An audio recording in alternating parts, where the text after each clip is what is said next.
So we'll call the meeting of the Regional Housing Mandate Committee together today, November 14th, 2013. Would you care to call the roll, please? Chair Holman. Here. Councilmember Schmidt. Here. Mayor Sharp. Here. Councilmember Berman. Here. Board Member Mitchell. Here. Board Member Patton Caswell. Present. Commissioner Michaels. Here. All present. Okay. Thank you so very much. So this is a time, if anybody would care to speak to an item not on the agenda, they could do so. I have no cards for that. So we will go then to our first and only agenda item today, which is review of the density bonus ordinance. And would staff care to make a presentation? Currently, I only have one card, so if anybody else wants to speak, turn a card into secretary over here. Okay. Good afternoon. Thank you. I'm Hillary Gittleman, the new planning director. Oh, thank you. I'm Hillary Gittleman, the new planning director. I haven't met all of you, but I'm delighted to be here. And I'm going to do my best to give an overview of this subject matter before you, and then I'm going to be ably assisted by Tim and Aaron from the staff who are here to answer any questions, and I'm sure we'll be assisted by the city attorney's representative, Kara, as well. So we're really here because the state law requires us to adopt an ordinance like the one before you today. And our housing element, because of that, included an implementation action saying that we're gonna do this. So I know you've seen this before, and you gave us the benefit of some questions and comments. We've tried to, in the staff report, respond to some of those things. And I should say that in addition to doing this because we're required to, we think there is some wisdom to having a local ordinance because it gives us an opportunity to articulate local procedures. You know, we can put in place procedures that without this ordinance we wouldn't have them. We'd just be subject to the state law in its generality. We also have the opportunity to steer people towards concessions that we think are more acceptable than others may be. If we don't have such a list, a developer who's seeking a concession under this state law really has full reign of their imagination to come up with concessions that they would request. So there's some benefit in terms of local control to have an ordinance that lays out local procedures and to have a list of concessions that we're sort of nudging people towards. We do, with that said, have very little discretion over a lot of this ordinance, and at the committee's direction, we've included some highlighting in the draft that you received. The highlighted portions are straight out of the state law, and so we're really not going to be able to adjust those. But the sections that are not highlighted are those where there's a little bit of discretion, and we can talk about what the committee's thoughts or questions are about some of those sections. So in terms of the questions that you had from your last meeting, I'm gleaning from the staff report and the materials that that the staff has put together here. You asked us a few things. One, if the setbacks if a project was to be relieved of setbacks as a concession in mixed-use projects, you wanted that to apply to the residential portion of the project only. We've made that change in the proposed ordinance that's before you. Obviously, there are going to be some situations where that's feasible and some where it's not. If the residential is above commercial, it'd be hard to set back the commercial and have the residential stick out. So there's a feasibility constraint there. We've also clarified in the staff report that it is possible to deny a concession if it's going to significantly impact a historical resource that's on the California Register. That part of the ordinance of the state law doesn't apply to things that just happen to be on the city's inventory of historical resources, but presumably you would capture those kinds of impacts in a CEQA review. So there'd be some ability to take care of those situations as well. And then I think the committee requested that we quantify all of the suggested concessions, and that's been taken care of in the revised ordinance. Just a couple of additional points. We've been asked if even one affordable unit could trigger a bonus or an exception. And as I understand it, the state law applies to projects of 5 units or more, and a bonus or concessions are available if you have more than 10% affordable.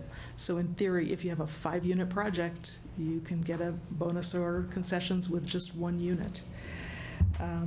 We've also been asked if you can use compatibility or consistency with the comprehensive plan as a way to deny concessions, and unfortunately, that's not possible under the state law. And I'm sure the city attorney can, and maybe Tim can help us understand that further if there are more questions about that. With that said, I'm gonna stop talking. We are here really to answer your questions. It's a complicated provision of state law. Personally, it's too bad we have to do this, I think, but I think it is in the benefit of a local agency to have an ordinance for the reasons that I articulated. Just here to answer questions. And Carl, did you have anything you want to add or something to join us at the table? Yes,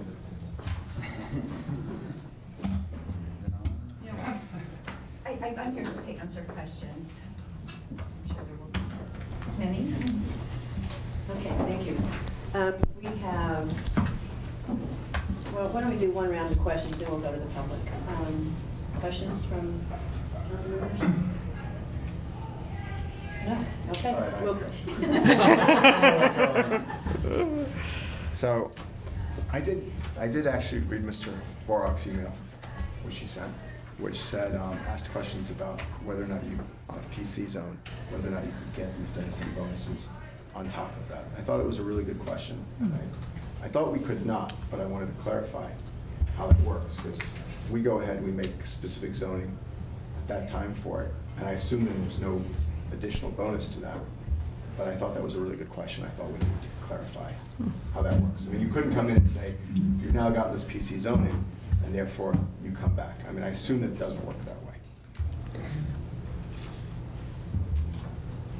Who wants to?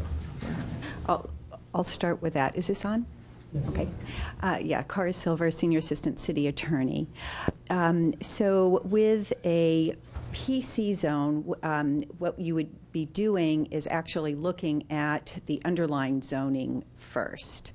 And so and we can, as an example, the Maybell project that came in, if it applied for concessions or density bonuses, it would be pursuant to the underlying zoning. However, with a PC zone, there's really no reason to request a density bonus, and so it wouldn't really apply in this case. So that's what I thought. There's no ability to, once you get your PC zoning, to then increase the density on top of that, right? I mean, That's correct. Councilor Schmidt. In the Planning Commission minutes that we got, Commissioner Keller raised the issue not of PCs, but, well, he said PCs, PTODs, or DEEs. Would the same thing you just said carry over to DEEs and the PTOD? And could I add variances to that? So the DEE is a design enhancement exception, yes. For your new planning director. Yes, yes. So a DEE is our acronym for Design Enhancement Exception. It's similar to a variance. So you also had asked about variances as well. Those aren't zoning districts, so they wouldn't really apply to zoning. They wouldn't entitle a developer to a density bonus. However, DEEs and variances are could be viewed as concessions. So if somebody were entitled to a density bonus and a concession, one of the concessions that a developer could request is a DEE or a variance. The other issue that you asked about was PTOD, and that is Pedestrian Transit Overlay District under our code. And I believe that the density bonus would apply to that district. Yes, and Tim is confirming. Yes. PTOD has the PTOD has a maximum of 40 units per acre, so the density bonus would apply to that zoning. To follow on to that, if Councilmember Schmidt doesn't mind, is, so I think what the question is about is, can you do a pile-on? So can you get a concession or two, and then also get a variance that affects something else? So can you get, you can ask for, let's say, a rear setback concession, but can you get a variance for a side setback in addition to? Isn't it the compilation of things that you're interested in? And Commissioner Keller was? I understand. The answer is yes, but you have to independently qualify for each one of those. So if you independently qualify for a specified number of concessions under the density bonus law, then yes, you could receive, the appropriate number of concessions. Then, if the property itself qualifies for a DEE or variance, and those findings in our local ordinance are able to be made, the property owner could request that entitlement as well. That's a discretionary action, though, on the council's part. Yeah, I hope this will be made clear on Monday. We are confronting such an application. Do you have a question before we go to the Let's see. To follow up on Mayor Scharf's point about the letter we got from Herb Borak, I guess there are a number of points in there made about clarifications as well as some substantive questions. It's, I guess I would like to get a response on some of them. I cannot in detail ask you the questions because our copy has come through hard to read. So do you have a comment on the letter from Mr. Borak? And what time did we receive that letter? It came this afternoon. Okay. I didn't see it either. I didn't see it. Yeah, and it's available, but it's not easy to read. I think we'd like to, thank you. Madam Clerk. Yeah. I think we'll just take a few minutes to look through it. To the extent that the comments are non-substantive, kind of clean up, clarification things, I think our thought is we can take care of that after today. Yeah, some of them are, but there are a couple substantive Okay, questions. let us take a look at it. I think it would be helpful to have you. Great. Okay, thank you. Actually, I have one clarifying question, which is the compatibility, and can we apply compatibility requirements to these projects that ask for concessions? Another question is if we can require consistency with our comprehensive plan and special districts, like, so for instance. As I understand it, under state law, there's really no ability. I mean, when someone asks for a concession, we can't use those things as a screen, as a way to say no. And that's a function of state law. We're really constrained. I wish we could get home loans that way. We used to be able to. So we have 4 cards from members of the public. You'll have 3 minutes each. So Shirley Nathan, to be followed by Fred Ballant. Good afternoon. I have quite a few things to say, so I'll be quick. It seems that the outcome of Measure D may have had some positive results. Mayor Scharf's favoring a moratorium on planned community zoning is a first step. I hope this will be permanent and not reinstated.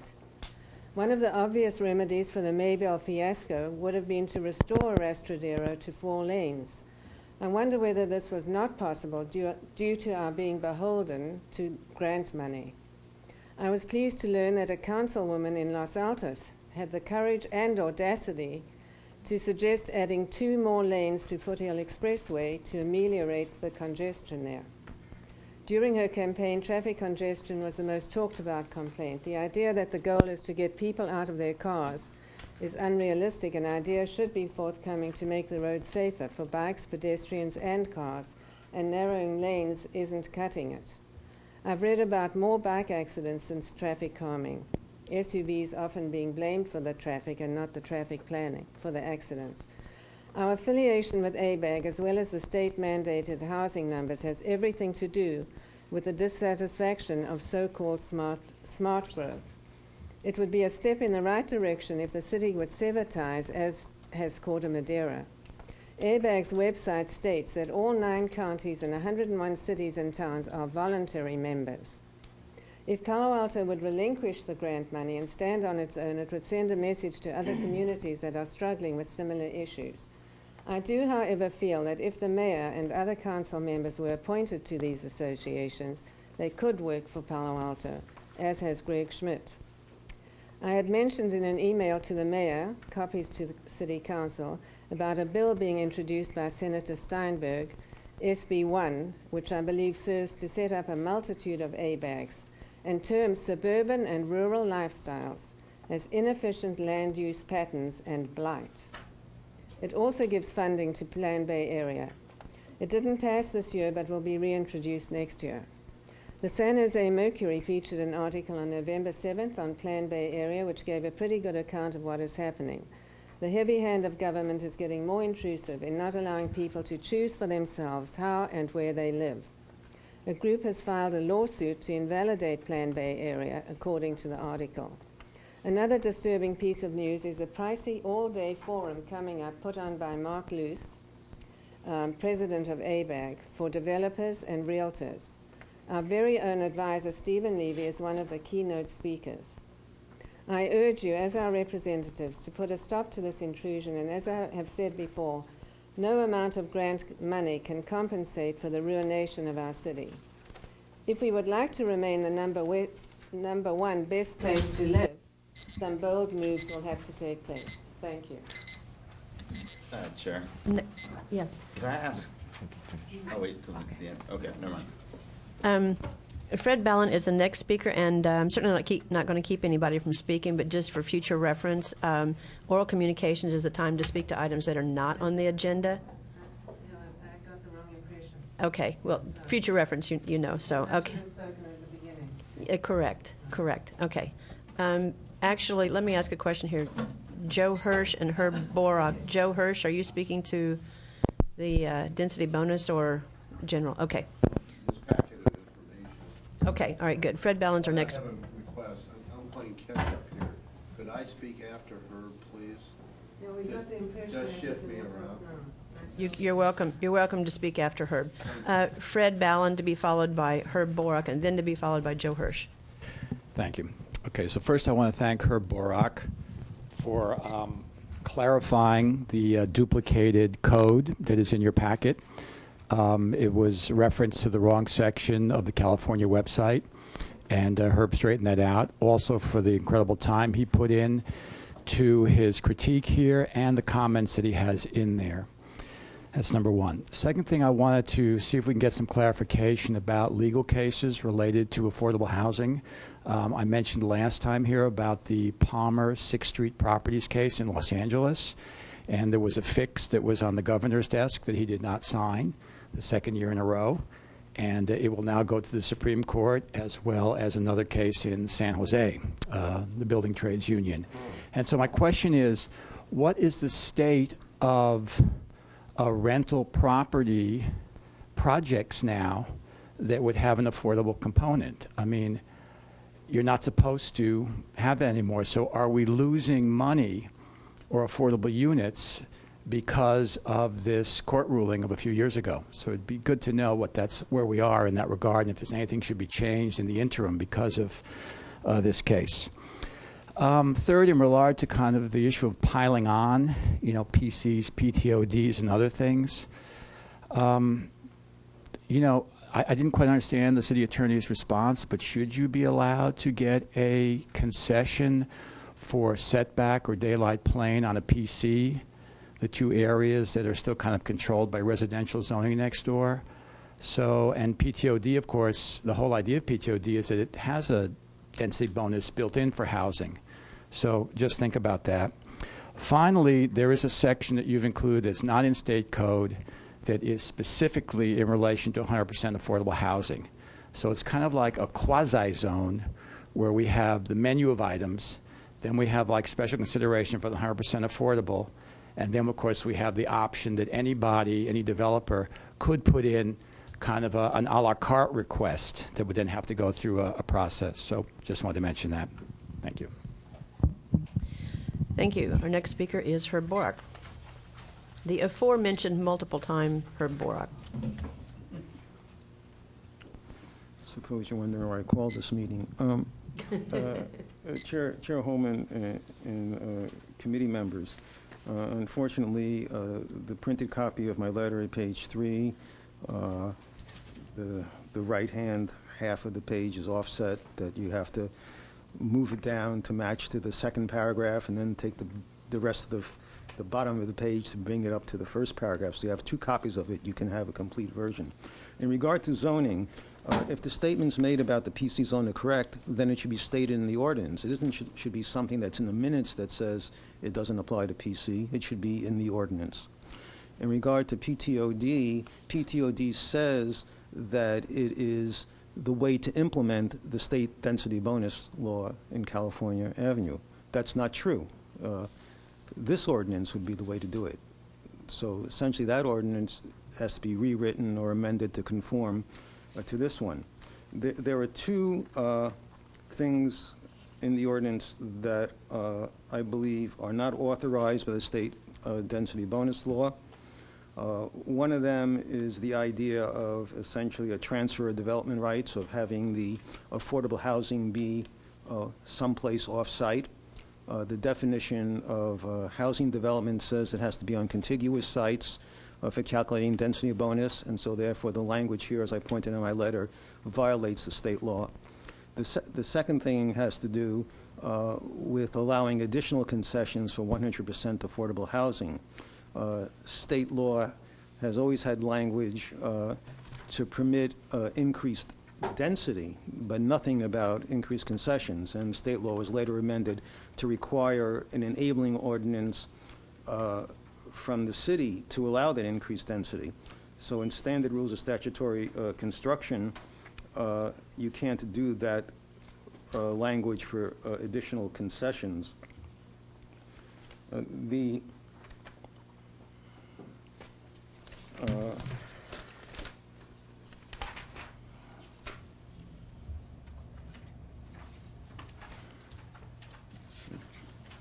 In terms of site coverage, I'm not sure what the right way to calculate additional site coverage is for additional affordable units, but clearly if there are stacked on a number of floors, you don't need additional site coverage for all of those units, since multiple floors would be covering the same part of the site.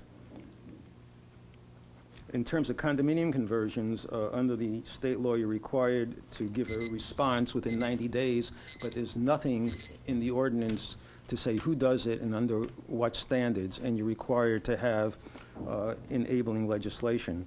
The additional comments relate to the procedures for regulatory approval, and I believe it should be part of the ARB process. That is, the request for concession should be part of the things that go in the application to the ARB, which then makes a recommendation to the director.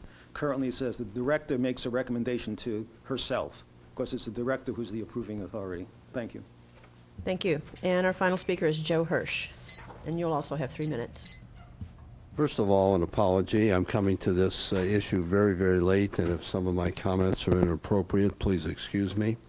I agree with Herb. It would seem to be appropriate to somewhere show in the ordinance or whatever else is adopted that a developer who's asking for a PC cannot get a supplemental density bonus over and above what the PC is granting. Just noted something in section 18.15.050 that I asked for clarification. On page 9, under section A, it said development is eligible for a density bonus, may provide parking. Why is it not must provide parking? That's one of the greatest issues we have in this town, that everywhere we go there's inadequate parking. And once again, coming to this process fairly late, I just wonder, why is it essential to have this laundry list of concessions or incentives that are on page 11 going through page 12? upon what would they be granted? Is there going to be a traffic study that's required, comprehensive traffic study, that would show that these would be appropriate in terms of what's going on in Palo Alto? And the percentages all seem highly excessive. And on page 12, that the fact that council can grant additional concessions or incentive, I don't know. I mean, how many can you grant? Just let people build whatever they want to build? But I think we have to recognize nowadays, and I walked a lot of districts, talked with a lot of people in the recent election, and have been driving around town. People are very upset about what's happening in Palo Alto. Traffic is horrible. Parking is spilling over into residential areas. This is pretty consistent that people do not favor more development. And this seems, at least to me as I come to this very late, to almost encourage or put out a laundry list for more development that will just create additional problems, whether it's housing or otherwise. Traffic is horrendous. I can't repeat it often enough. I've been involved in driving around town the past few days. I cannot believe the number of traffic jams I sat in. Went from Bed Bath & Beyond on Charleston just to East Bay Shore last night. Took me 12 minutes. Had to wait 3 cycles to get through the San Antonio-Charleston intersection. You have to address this, and I think this should be addressed even as you discuss these. Once again, I apologize if you have already, and I'm coming to this fairly late, but traffic and parking are essential issues that this council must address if you are going to satisfy the residents of this community. Thank you. Councilmember Berman, you had a follow-up? That's all right.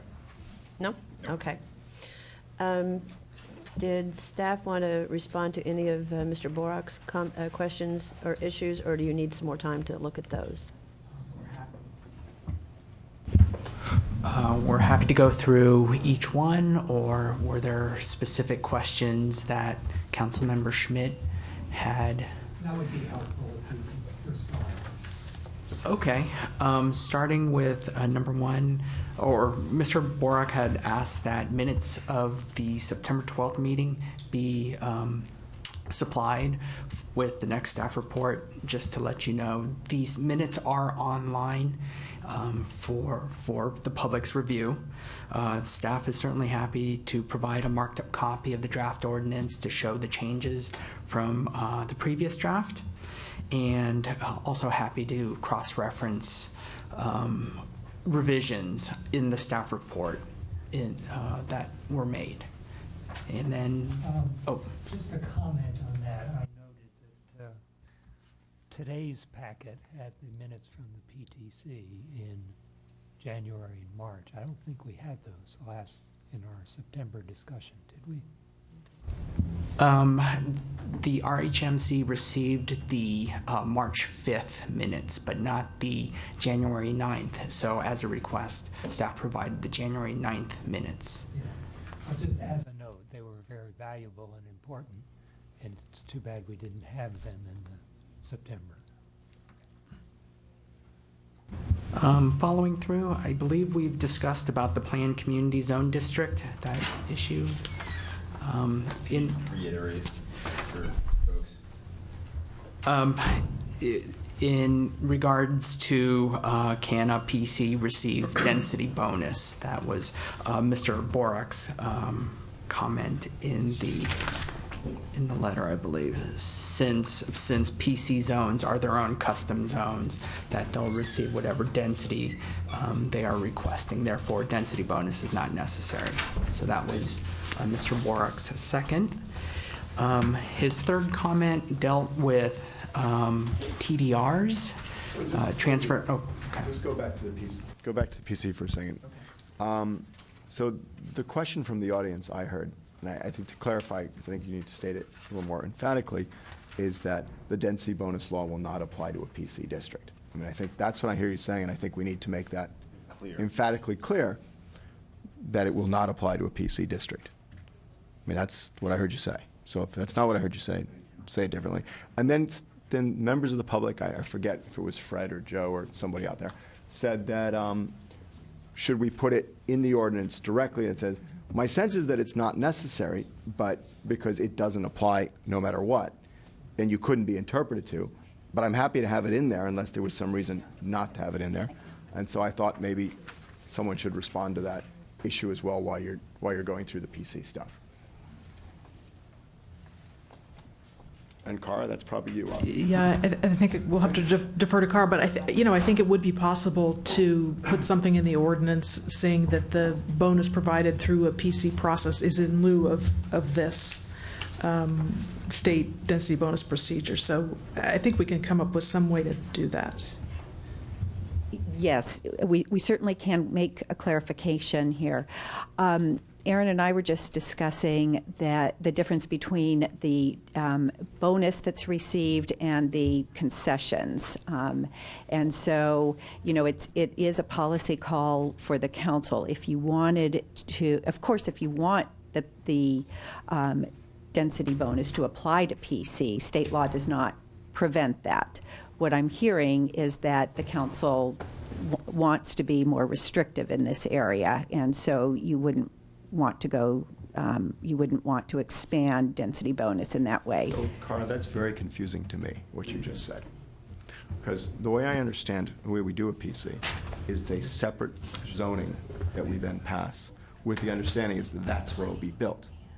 So any notion that you would then be able to come back and pile on or actually come back to council and say, now that you passed the PC, we're entitled under state law to get that, would seem outrageous to me. So to the extent that there is any ambiguity in that, I do think we need to write the ordinance. I don't know if my colleagues feel the same way, but I think we need to write the ordinance that that's not a possibility. And what I was hearing was that wasn't a possibility before, and now I'm hearing you sort of indicate that maybe it's ambiguous. So if it's in the slight bit ambiguous, we need to clearly say it. You can't do that. Yes, I understand, Mayor Scharf. What I was trying to clarify, there are two distinctions. One is, well, there are actually three aspects, of course, of density bonus law. There is the density bonus, which allows you to build more units. Then there's the concession piece, which allows you to vary from zoning standards and other policies and development regulations. And then there's the by right parking. So, which another commenter raised, Mr. Hirsch raised the issue of the by right parking piece. And so with these three pieces, we do have to analyze each one of them separately. Really? Under a PC zoning, you have to analyze it separately? Isn't the whole concept that you come to council and you ask for a particular zone?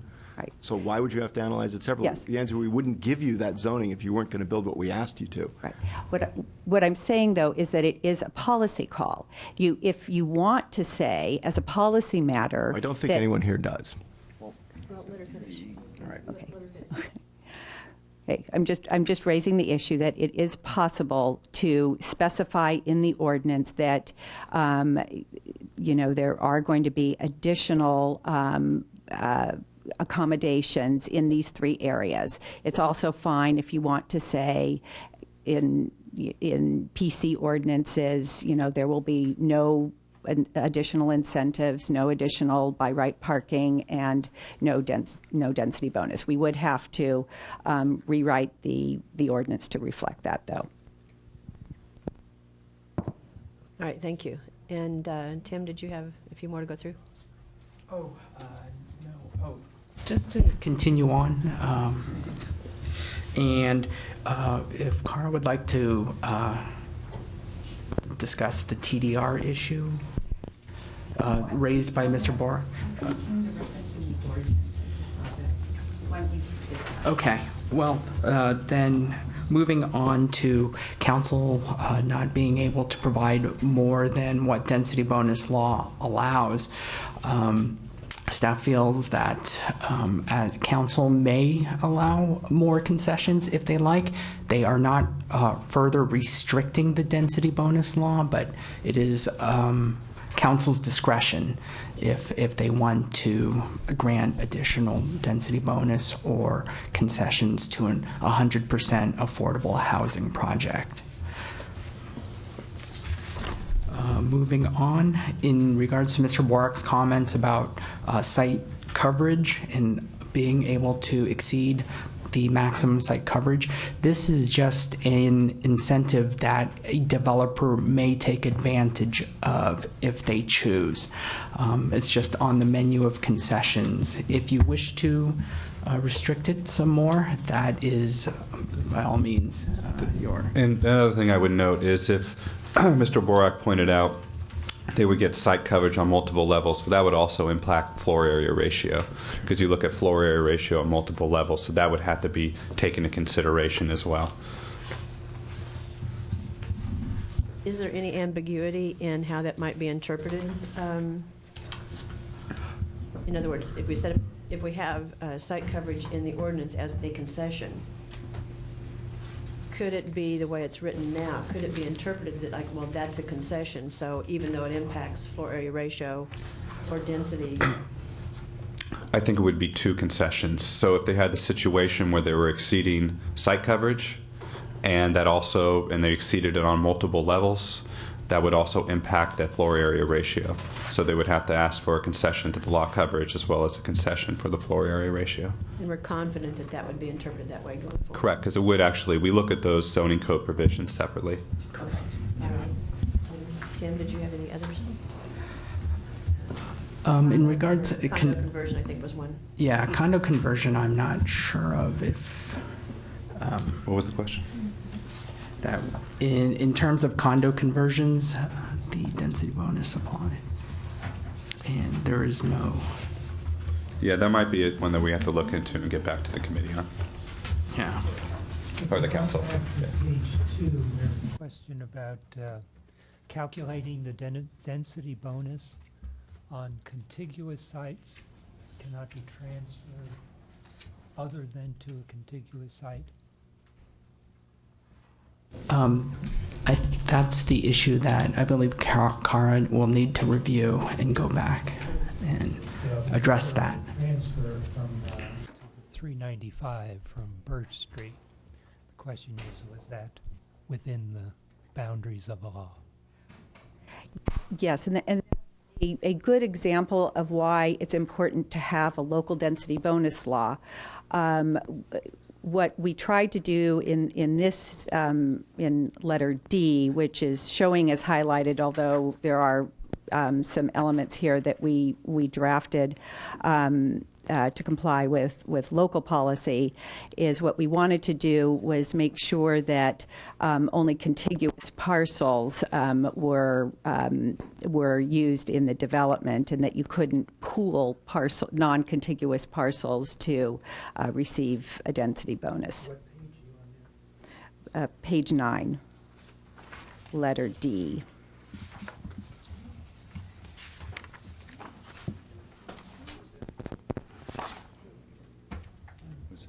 Did you highlight it? No. This was the one that we got out of places on Monday. Well, I guess that opens the possibility for transferring it anywhere, not on a contiguous site. So is that a change you're proposing?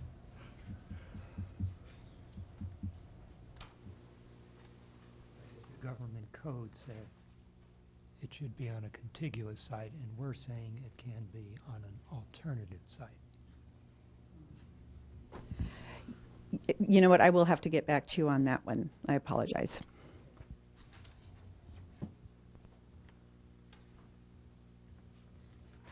Any more questions, Councilmember Schmidt, while you're at it?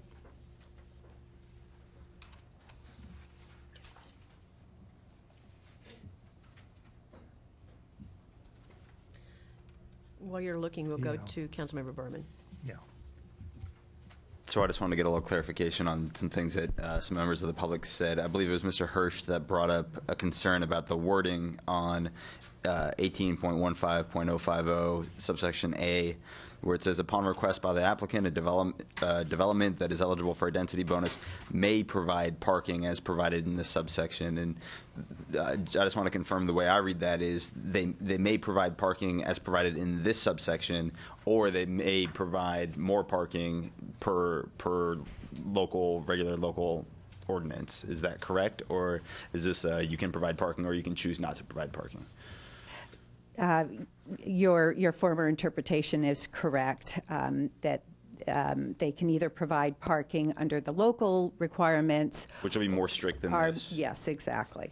Or this. Or the density bonus does give them the right to provide lesser parking, and so we use the word may. We certainly don't want to encourage the lesser requirements. Yeah, so it gives a fallback to use the local. And then, Hillary, would you mind just kind of reiterating some of the points you made about why we are calling out some of the concessions that we're calling out, the ambiguity of the state law, what that could lead to in terms of developers' ability to ask for certain concessions, and how we really want to kind of encourage them to choose some of these concessions as opposed to other concessions they might choose?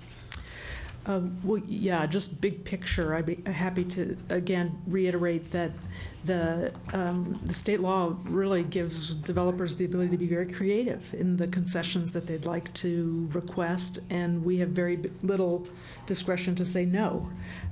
What we're trying to do in providing a list in our local ordinance is steer the developer towards concessions that we think will be less problematic than others. So we're, in a sense, creating a path, telling people, look, if you ask for these things, it'll be easier for you than if you ask for these big, complicated things. So we really would appreciate the committee's input on this list we put together on page 11.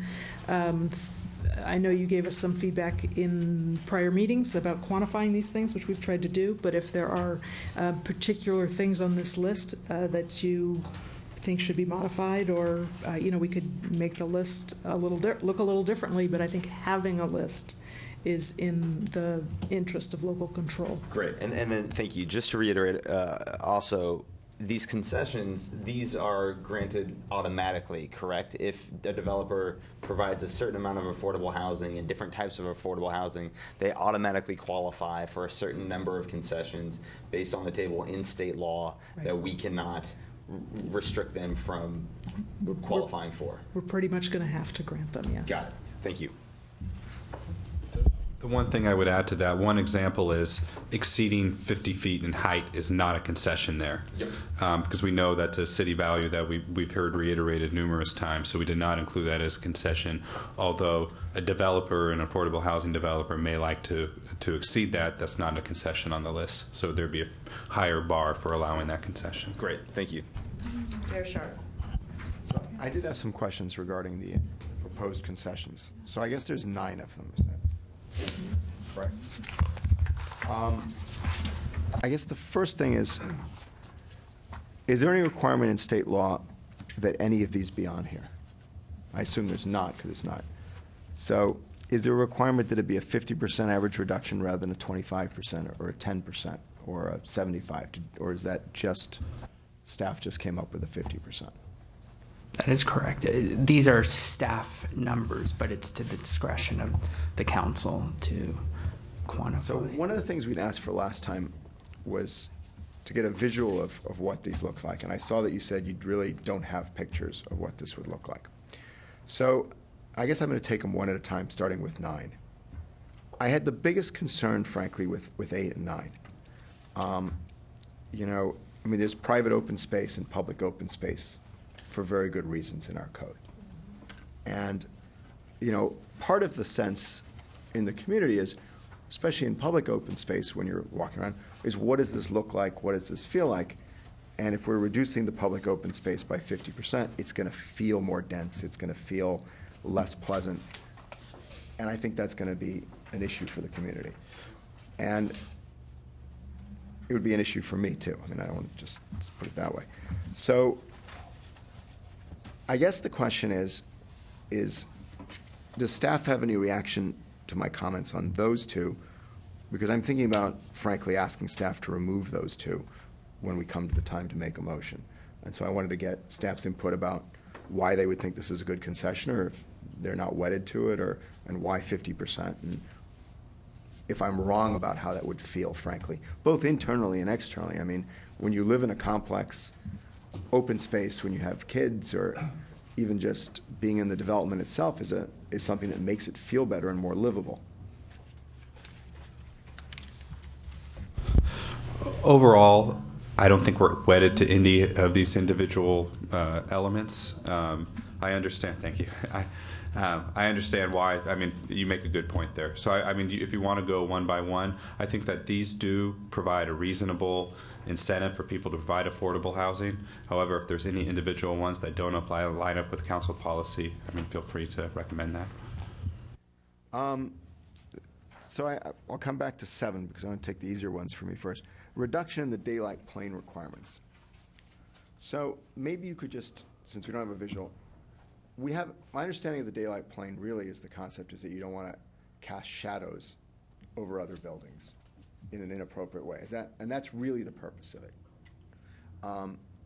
Just the air, too. Right, air, shadows, that kind of stuff. So what a reduction, it allows you to be more vertical like this, right? Straight up as opposed to coming to a tapered end. I'm trying to I'm really bad at visualization, so you need to bear with me, right? So, a lawyer playing artist. Right. So I guess the thing is, from both the light, the air, and the aesthetics, and just basically having a bulky, non-articulated building, would that have a real negative effect on that? Or is this, and if it doesn't, why is our daylight plane the way it is anyway? I mean, I assume we have the daylight. See, a lot of it, I assume that we have the daylight plane thing for a good reason. And that, it provides not the shadows, provides the air and that kind of stuff. So by doing away with that, there's an aesthetic cost as well as the shadows and those kind of costs. So I guess I wanted staff reaction to that one too. So, it applies to all residential. The daylight plane requirement applies to all residential. So there could be a difference when you're adjacent to another multifamily building that perhaps has the same type of setback and the same type of daylight plane situation as an existing situation than it would next to a single family home neighborhood. So I think there is some distinguishment between the two that we might want to put into that ordinance, that perhaps you could not get a concession to the daylight plane ordinance when it's adjacent to a single family or an R1 neighborhood. But there could be other situations, when it's adjacent to another apartment building or another situation that's similar where it is appropriate and something that would incent affordable housing. So let me tell you how I walk down our downtowns. When it's cold out, I walk on the sunny side. And when it's warm out, I walk on the shady side. And I would hate that to go away where there is no sunny side and no shady side, frankly, on California Avenue and on University Avenue, on Hamilton, on that. So, and it seems that it's pretty consistent. There's a sunny side and a shady side when I'm out walking. And so the question is by allowing this, would I change that? I mean, would I basically now have big pockets in the sunny side that's now shady? And so they would break that up and there wouldn't be that sense of that. Would that be one of those effects or not? Or am I just out to lunch and that's really not an effect? I mean, I just need to understand what I'm doing here. I mean, I don't think you would have that effect. I mean, probably a little bit of a stretch saying you would have that effect on an entire streetscape. And these are typically when you're adjacent to residential uses that are on the back side or the side. So it's not really, a front setback type of thing. But I mean, in theory, it could. You're walking down the street. I mean, you could block your shade or sun for one stretch of a building. So the reason I ask this is that a lot of our units in our housing element are actually in a mixed-use commercial zone, frankly, on like Cambridge Avenue, where there's that one project. And so I'm really thinking, and I think we probably have some of this on University, I'm not sure, or not on University itself, but at least in the downtown. Small, yeah. So I'm not sure what the effects of this are, and so I guess I have some concern. Now, on a global issue, I mean, one of the reasons we're doing this is you want to be able to say to developers, here's a menu, take this menu, it has minimum impacts, rather than going through these other impacts which are not so minimum. And if you want the ones that are not so minimum, we're going to need you to prove that you need to do this to the developer. You need to give us your financial information and go through that process. So I guess the question is what would be the effect if, 50% is a lot? I mean, I heard staff say, what would be the effect if we said, well, okay, look, we're going to do a 25% reduction rather than a 50% reduction. does that make those concessions, does it give the developer an incentive to then go the other way and not take them? Or is it enough of a concession, the developer say, well, we get 3 of these, right? 3 concessions and 25% here and 25% here is just fine. And so that's really my question, because I guess I'm leaning towards saying, why go with 50%? Why not go with 25%? Unless there's a particular one here where you say, well, 25% doesn't make sense. We should have 50% here, but on this one we could do 25. Because I noticed that staff just told 50%, so I'm really asking the thought behind that.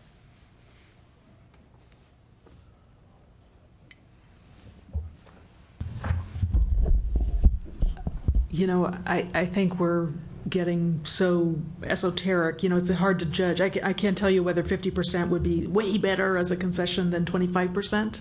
I think our interest as staff is collectively looking at these 9 things.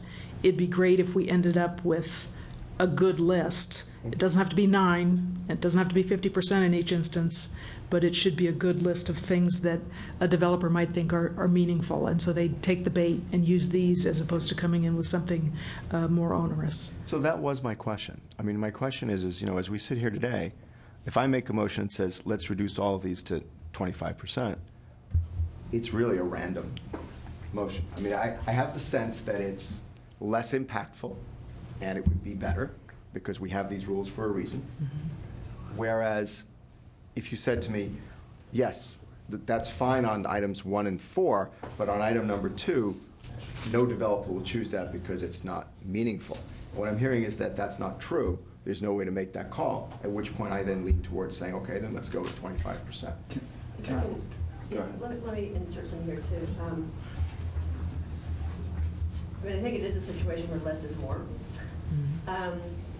But I do have the question, too, is like, are we, what can we get away with? You know, so if we put it forward, and I'm not lobbying for this, believe me, but if we put it forward as 25%, pick a number, are we going to get pushback when we try to get this approved, saying that, like, well, you're not providing any kind of meaningful concessions? So I need staff to weigh in on that so that we don't tell you what we want to do, and then by the time it gets to council, you found out that, like, well, nice idea, but. I think overall we do have to make it meaningful. I think the best analogy I could make is in Palo Alto, if you do a single-story addition, you don't need to go through design review. And if you do a second-story addition, you do have to go through design review. So there are a lot of people that stick to a single-story addition because they know the process is easier. So I think to the extent that we make these meaningful, I think that we will make people go through the easier process and not challenge us more often. So, and this is a really difficult balancing act to figure out. And another aspect of it that I'm curious about, that I think Kara can hopefully shed some light on, is, you know, we're trying to incentivize these as opposed to others. So if we drop it to 25%, let's say for the reduction in public open space, we drop it to 25%, and then a developer comes back and says, well, you know what, I want 75% reduction in open space. Under state law, when we've heard today, it's difficult for us to reject their kind of application for these concessions. How difficult? You know, if somebody all of a sudden comes back over the top, it's like poker, and all, you know, it's like a I forget the analogy now and the term, but oh, that's going to bother me. But yeah, I mean, to what extent might we incentivize somebody to come over the top all of a sudden, and all of a sudden, not a bluff raise, a check raise? It's like a check raise, you know, and all of a sudden, what's that? Clearly it was a long time ago, sadly. And yes, but you know, that's we don't want to incentivize that. Yes, and that's exactly right. Even if we do cut it down to 25%, they still have the right to come in and ask for more. And the question is, that balancing act is, you know, have you hit the right sweet spot, essentially, so that they are encouraged to take the first tier of incentives. And then if they aren't encouraged and they have to go through a further process, then it comes down to the findings that you would have to make to deny, and those are the economic findings, and they are, they're fairly difficult to make because most of the economic pro forma information is really in the developer's control. If you wanted to really attack that information, we could get consultants and all of that, but it is, it's a burdensome process to go through. Actually, I'd like to follow up on that. So I actually don't mind the fact that we would then hire a consultant, go through it. That adds a lot of time to the process, which creates much more incentive to take what's on here. I mean, because frankly, when you're doing a development, time is money, and that whole issue.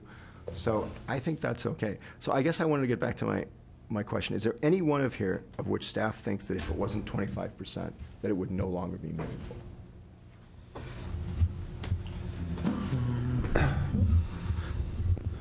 While you're looking at those, last time also, and I mentioned this earlier today, the front setback, we've had issues with that, and I think last time we talked about maybe not allowing a front setback exception or concession.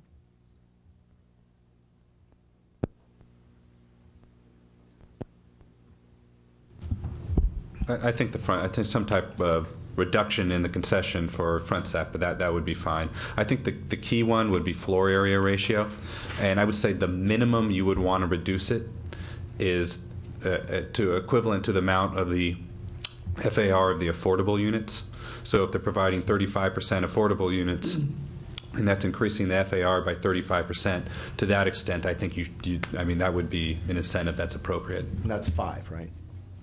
Number Correct. 5. I'm just correct. Yeah. making notes.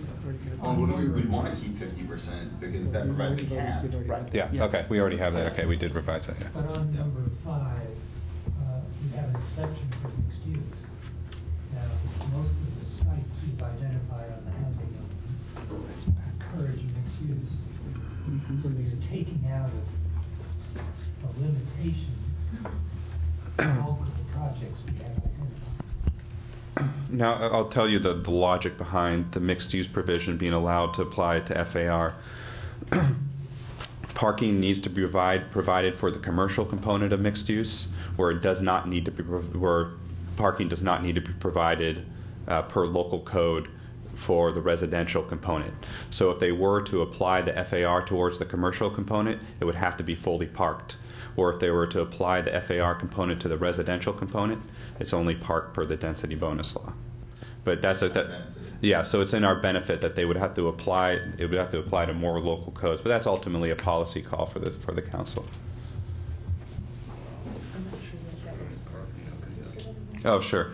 So when you're proposed right now, what this says is when you get a floor area ratio bonus in a mixed-use building, you can apply that additional floor area to the commercial component or to the residential component. Under the density bonus law, anytime you have a residential unit built, it gets lower parking requirements than is allowed under local code. However, all commercial still has to be parked per local code. So there's an advantage that our local codes apply more when you do it that way. But is it a successful outcome to then increase by, say, 30% the FAR on a site which is already a dense mixed-use site? Can I add to that, would the application of that bonus FAR, or conceded FAR, to the commercial actually run counter to our housing numbers? In our housing element. Well, to the extent the housing numbers are still, they would still get the density bonus in terms of the number of units. That doesn't affect the number of units. What would happen is the units would end up being smaller. So it wouldn't affect our housing numbers that way. Okay. Let's see, I had another couple questions on the concessions. On number 4, the height limit.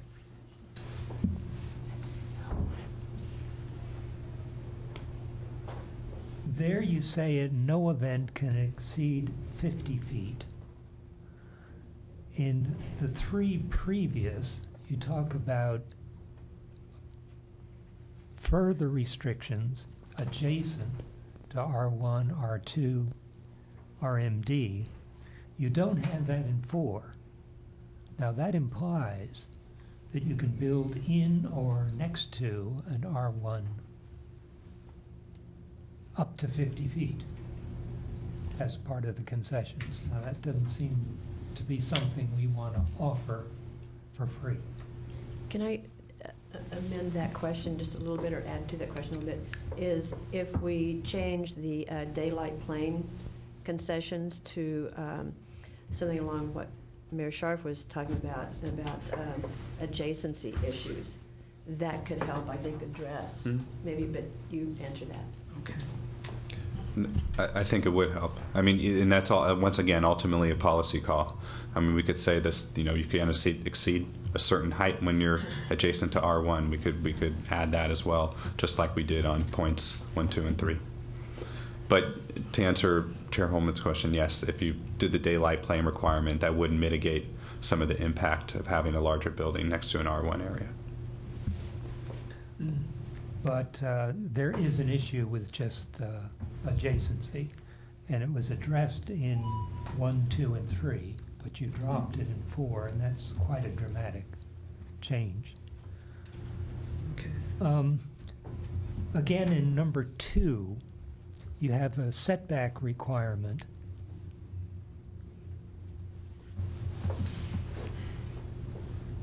On mixed-use projects, which if you have a certain number of below-market housing units, you get the setback for the whole of a mixed use.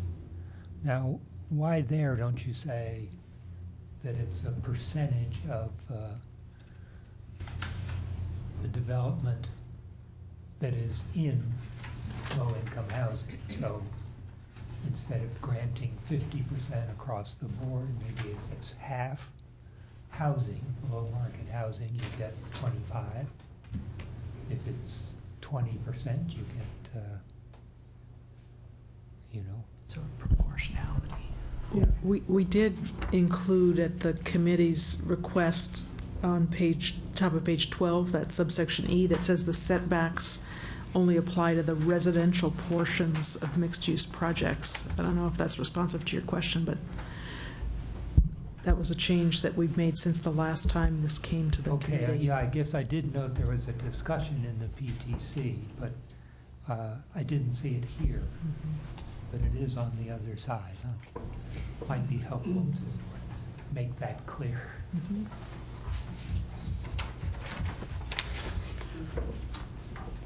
Yeah. You have another question? Well, just one other question on parking. I know the parking is a by right, but the parking is applied not just to the affordable housing section, but to all housing units. Is that right? That is correct. That is correct. Yeah. Councilmember Schmidt, yes, the standards are for the entire development, not just the residential portion. So if you put in the required BMR units by the city code, you would get the parking exception. How large is the parking exception compared to our code? Councilmember Schmidt, it's pretty close. The main difference is that the parking standards in the density bonus, there is not a guest parking requirement, but for, I think the only difference is for studios, and 2+ bedrooms are already required to provide 2 parking spaces, so there's no difference there. I think it's very minor. I can get that information to you in a sec. Yeah, I guess it ended up being, what, in a 247 part area, it saved 31 spaces. The difference between this rule and that, so that comes to what, 15% of parking spaces. That's, you know, a good number of unparked cars. And that assumes that our current calculated numbers are correct, which is anyone who knows who lives near apartment buildings are not very accurate. So that's a fairly sizable parking deficit we're creating. I guess it's by right. I was going to say, we're creating. Yeah. Councilmember Berman, you had Yeah, I have a question. I just don't know what it is yet. So I'm going to run through a scenario, and I'm not sure where I'm going to end up. So let's say, hypothetically, a developer gives 20% affordable housing. It's a mixed-use project. So they trigger the 35% density bonus, depending on the kind of affordable housing, but let's pretend it's super low, and so it triggers it. It triggers the density bonus for 35% additional units. They decide not to take the additional units density bonus, but they do want to take the concessions. I assume they can do that. And then one of the concessions they take is the increased FAR, which will be 20%, assuming the affordable unit is 20% of the total project, and then they apply that to the commercial side of the mixed-use development, which we're allowing under number 5. That can happen. I haven't figured out in my mind yet whether or not that's a good thing. And I don't know if my colleagues have any thoughts on whether or not that's a good thing. I've been kind of going back and forth on it, and I don't know if that's... So we're essentially allowing 20% increased commercial space without additional units being created. Yeah. mm-hmm.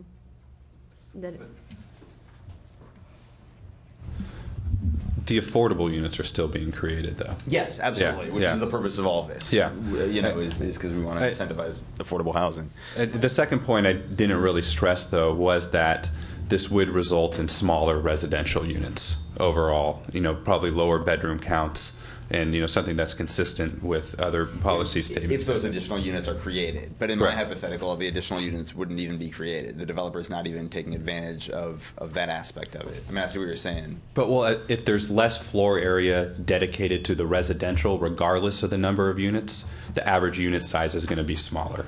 But wouldn't we...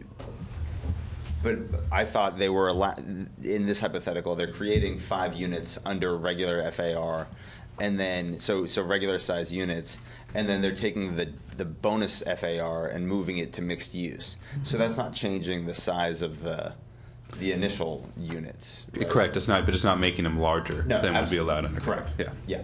Yeah.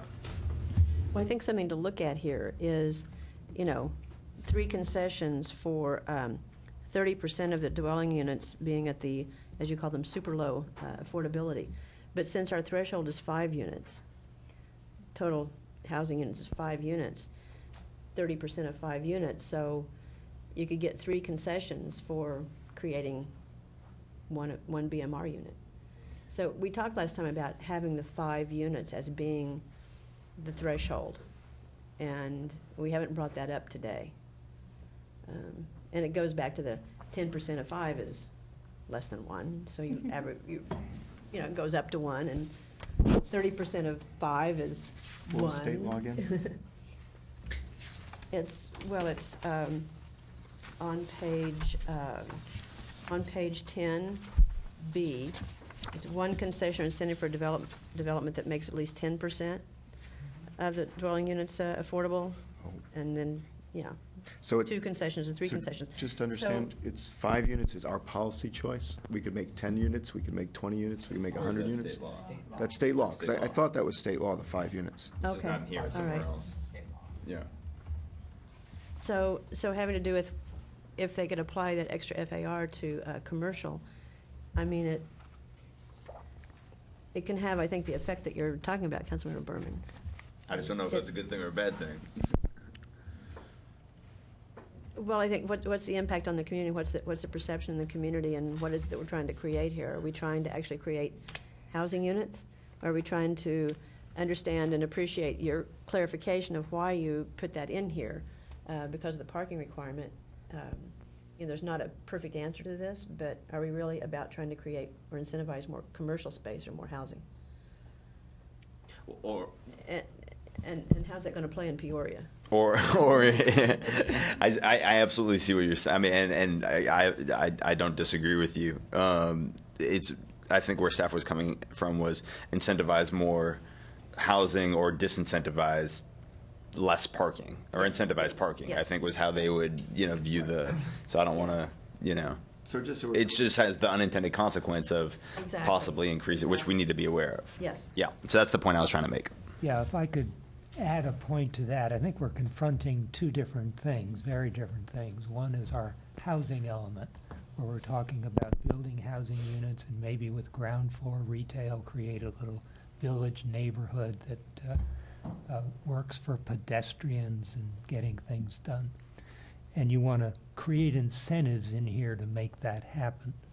But these incentives, once they're in here, are available then to large commercial developers who say, gee, I can build a top floor with a limited number of housing units up there and get me some concessions, parking concessions and other concessions that have a tremendous impact on the community.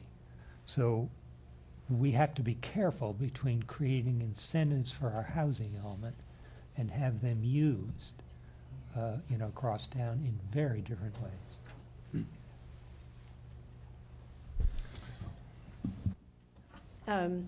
Mayor Scharf, do you have a question or Well, I'd actually know that Tabitha needs to leave at around 5:30. She can probably stay an extra 5 minutes at best. well, then I didn't know that. I'm doing the economical thing, and I'm carpooling. Good for you. Well, can we put you on the train instead? Because we're not going to be done by 5:30. I just have to make some Bicycle? Well, thank you for bringing that up, because I have some questions too, which even though we went over these earlier, a couple of them haven't been addressed. One of them is the life of the, well, wherever it is in here, it's highlighted, but a lot of stuff's highlighted. So the affordable units are, I think it's 59 years in one case and 30 years in the other case. And my question is, because especially 30 years is going to come before we even care to think about it, and we may or may not be here, but still somebody will be. So do those concessions go with the land or with the units? So at the end of 30 years and somebody redevelops, are they going to redevelop to the floor area ratio, setbacks, daylight plane concessions, all that sort of thing? I think we need to address that here, and it's not addressed.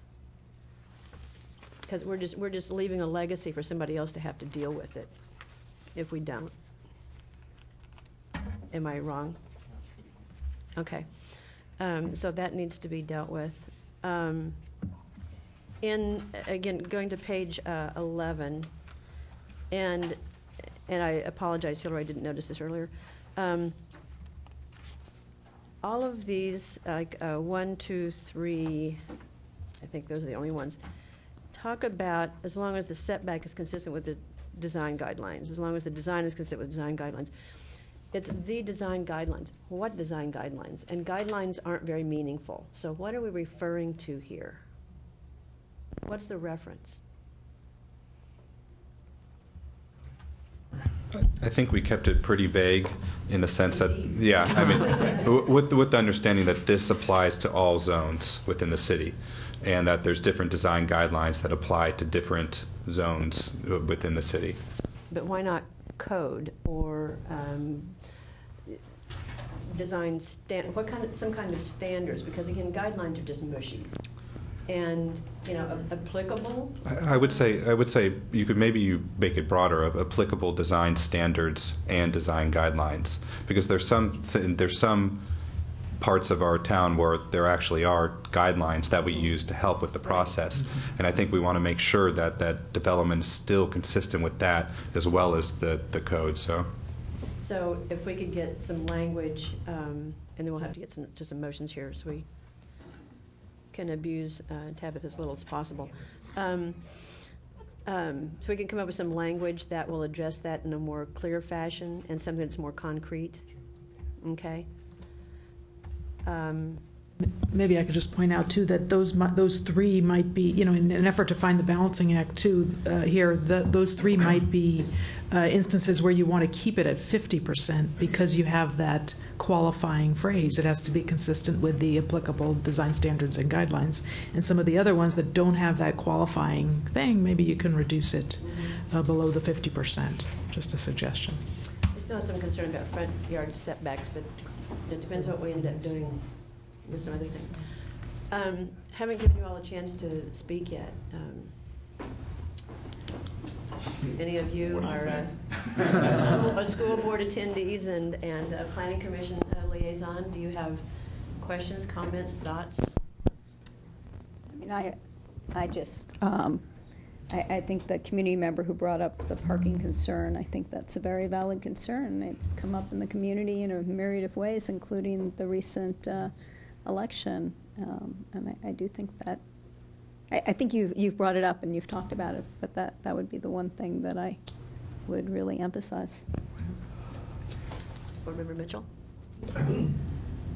It strikes me that you don't have a lot of flexibility, which sounds familiar. And I'm impressed by the level of conscientious thought you're giving it.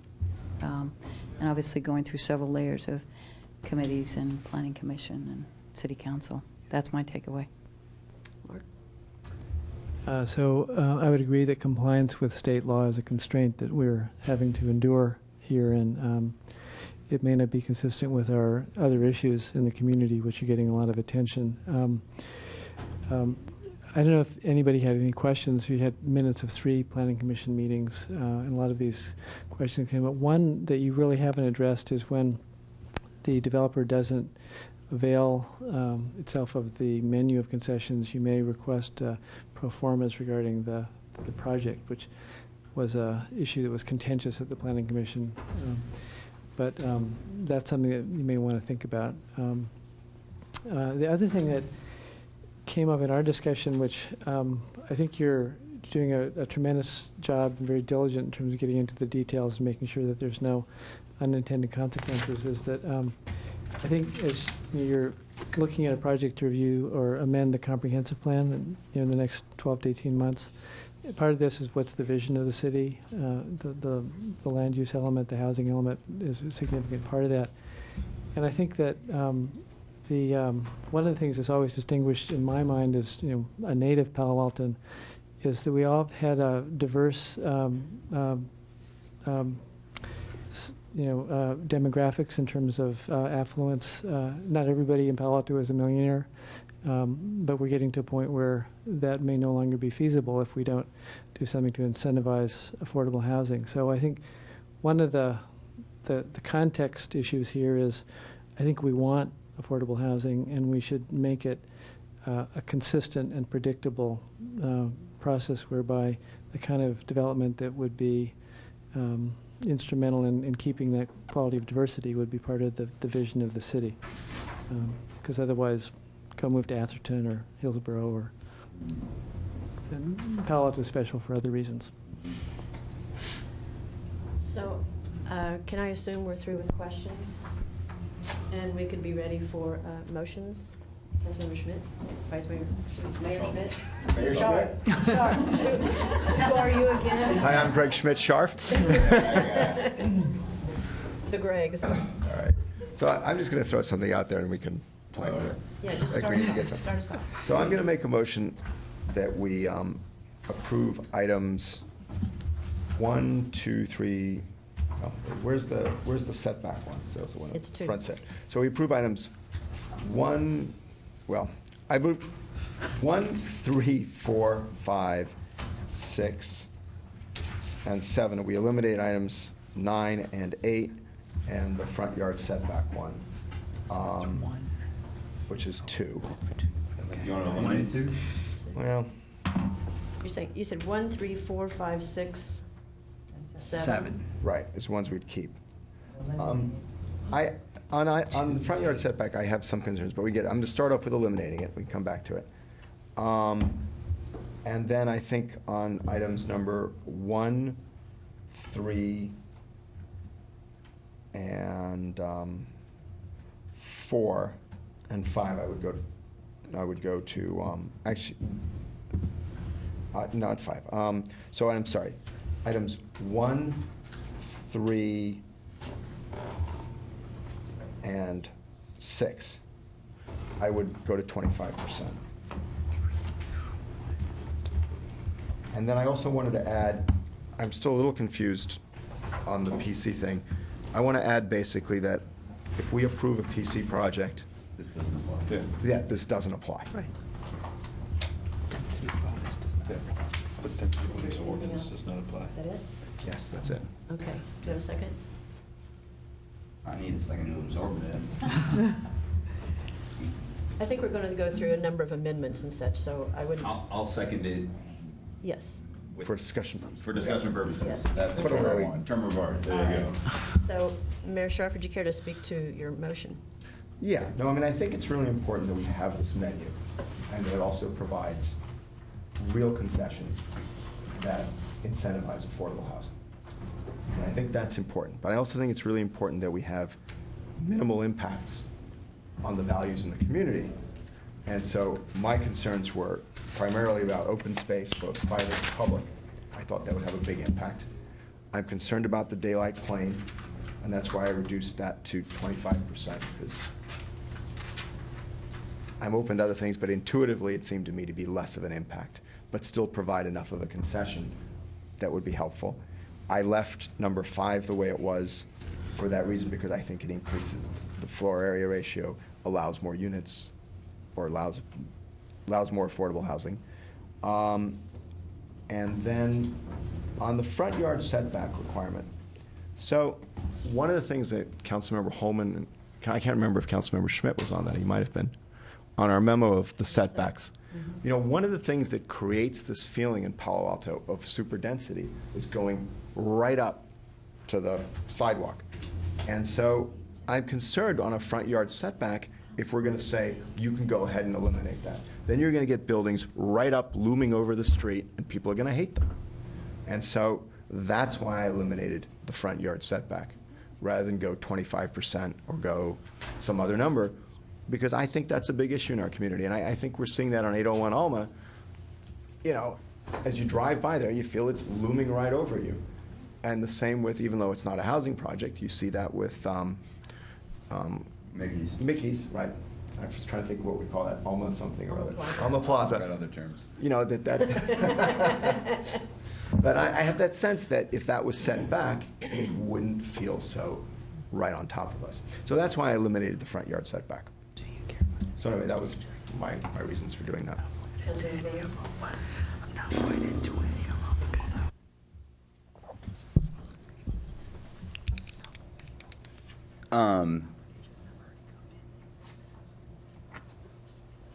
I second the motion for discussion purposes. I have concerns about a couple aspects, and it mainly goes towards this, and fully eliminating a couple of things. The things that I'm most hesitant about fully eliminating are and maybe, you know, I haven't been involved in any discussions about this, so it'd be beneficial for me to understand why we have the policy. But I might be tempted to change 8 to, instead of eliminating 8, lowering it to 25%. I'm going to wait a second, since I'm going to need a couple of colleagues to. I'm sorry, we were. No, that's perfectly fine. We were discussing the motion then. So the concerns that I have are in regards to 2, 5, and 8. And it's this concern that if we eliminate it, we're eliminating any incentive for a developer to choose that. And so He didn't eliminate 5. No, sorry, for 2 and 8, and then 5 I'll get to. It's a different concern.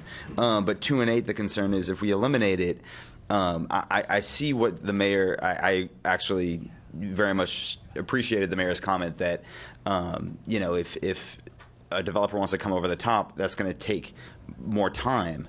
And so there's an incentive for them to choose a lower amount than come over the top on a higher amount. But if there's no amount, and if it's something that they really value, you know, as something that's really important to their development, I worry that we're creating an incentive for them to come at 50% or come at 75% setback. So are you suggesting on 8, for instance, that we keep it at 50 rather than go to 25? No. So I would say, so I'm going to offer an amendment, which is to change, and I'll do them separately, I guess. But eventually, it will be to change 2 and 5 to 25%. And again, I want to reiterate for the public: this isn't because I want people to take this; it's because I want people not to take more. And that's this balancing act that we're trying to figure out of how to incentivize developers who are given these concessions by right, by state law. How can we incentivize them to take concessions that do minimal damage as opposed to maximum damage? And so it would be lowering 2 and 8 to 25%. And then I'm still struggling on this mixed use aspect of number 5. So maybe I'm not going to make a motion on that. I'll wait to see if a colleague wants to make a motion on eliminating the mixed use aspect of number 5. I totally understand where staff was coming from with that recommendation. I just don't know if the benefit of possibly less, the benefit of possibly a little more parking, as we determined there's not a huge difference between our local ordinance and the state law, is worth, you know, granting developers more commercial square footage. So I totally appreciate where they were coming from. I'm not sure if that's the trade-off we want to make.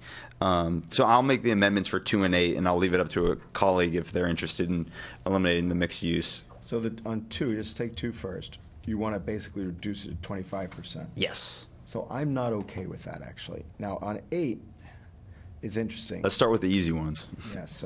So on 8, I'm trying to understand it. If we went from I suggested, what do you want to do on 8? You want to? I 8 this one. Oh, 8. So you want to just reduce the private open space? Yes, public open space. I agree with you. That's a remarkably important thing that we value and you know, to every extent possible want to. Do you think poor kids shouldn't have park? That you watch your. Really, I mean that's my concern. I want to make sure that this would still give them 75% of the open space that they currently have versus possible. I'm going to interject here. Can staff tell us what the requirement is for That's what I was private gonna open ask. space? 50 feet for second story and above, and 100 feet for first floors, I believe.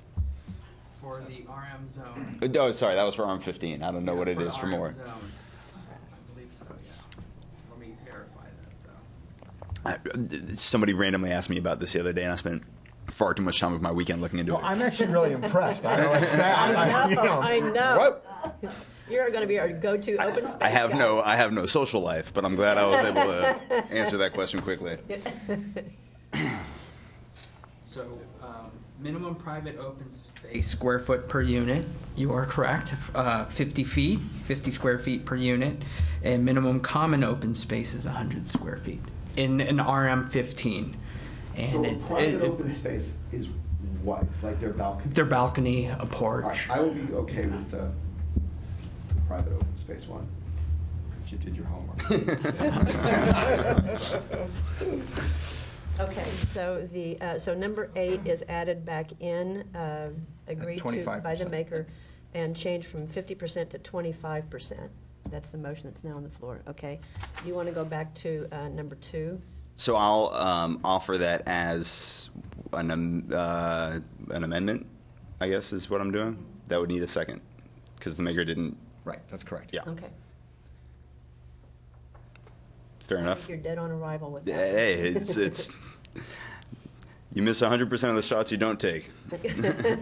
That's exactly true. Do you have anything else any other amendments you want to? No, you know, just leaving it up to other colleagues if they're interested in the mixed use thing. I'd be interested in. I can only handle one rejection. I still love you, Mark. Okay, Councilor Schmidt. Other things? I'm supporting number 2. I would prefer 8 out. But But on you're supporting number 2, but number 2? You're Supporting supporting it not eliminating being in there? Yes. Okay, The all right. dropping of it. Okay, just want to make sure. The questions, the amendments I would suggest are on 4 and 5. On 4, I would like to make sure that there is some protection.